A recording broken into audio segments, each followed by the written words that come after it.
Napoli seems to be the favourite place at the moment. There's a little bit of chat about how much they're willing to pay. Apparently, there was a £70 million bid in January that Liverpool would like to happen again, but you sense that the Napoli would want it a little bit lower. So there's some quotes here from Football Italia. Liverpool originally demanded €60 million for Núñez, but Napoli are set to land them for £50 million, which is about £43 million.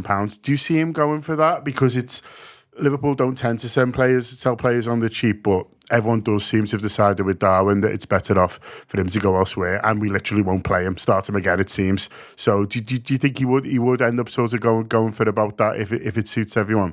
It's a difficult one because our owners, like you've just said, they're not usually the type that'll sort of cut their losses on a player and just say, right, this didn't work out, let's move on and let's just take what was it in the end with add-ons? We don't exactly know what we ended up paying for him, but... About 75 million at all, yeah. It's a difficult one to sort of swallow for them to say, right, we give this a go for a couple of years and it just didn't work out, no matter how hard they tried with him. And, we all backed him for as long as we possibly could, but you've got to let him go. And do you know what? He feels like the type of player to me that it didn't work at Liverpool.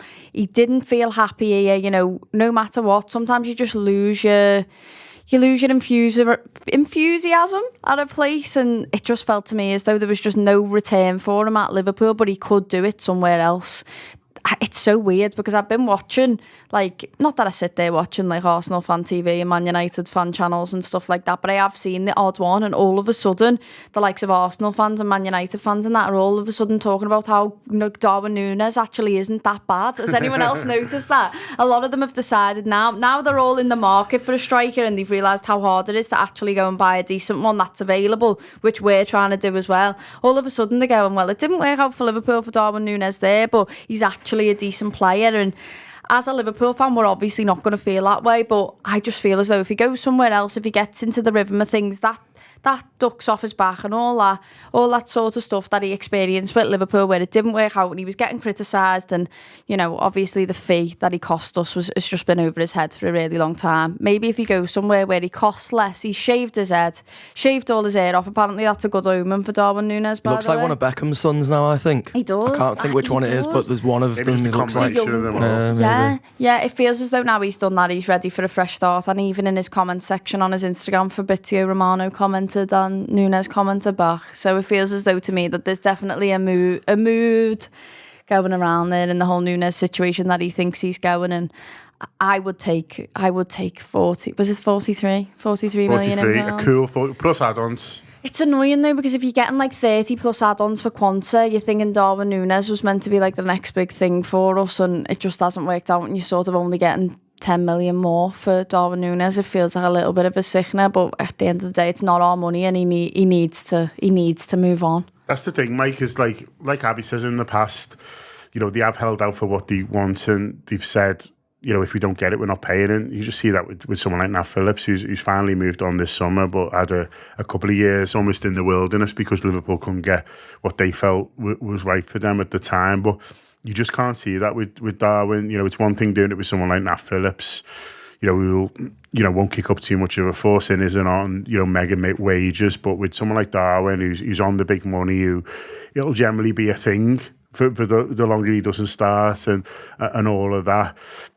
The manager clearly doesn't fancy him enough to start him in these big games. There's obviously this extra payment to his former club that they don't look like they want to pay, and so you feel like that they're going to have to sort of compromise in theory, unless it turns into a bit of a bidding war and Saudi come in hot and heavy.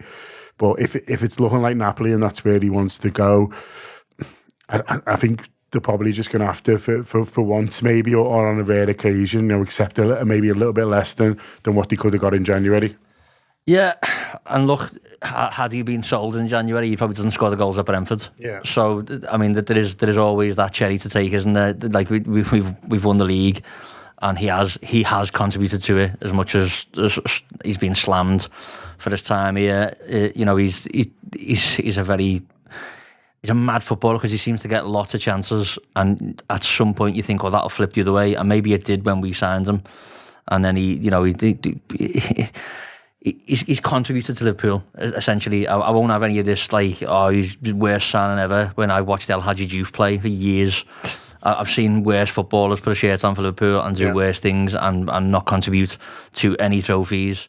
Around Christmas time, I was starting to think, well, I wonder where he goes. Where does a Darwin Núñez team suit? I thought Atletico would have entered the picture because the manager's a bit mad. They're a bit mad. They love doing loads of running and scoring goals, and maybe Núñez likes doing one or more than the other. But who knows?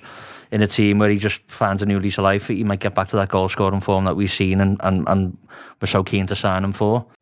I hope you're enjoying this free show at the moment. Loads of excellent, exciting stuff on the Anfield app. If you want to be part of the whole thing, you can download the Anfield app and go from there. Or you can subscribe via the YouTube membership as well for video-only content and other bits and pieces. We love doing these shows. We love that you watch them. So come, be part of the journey with us.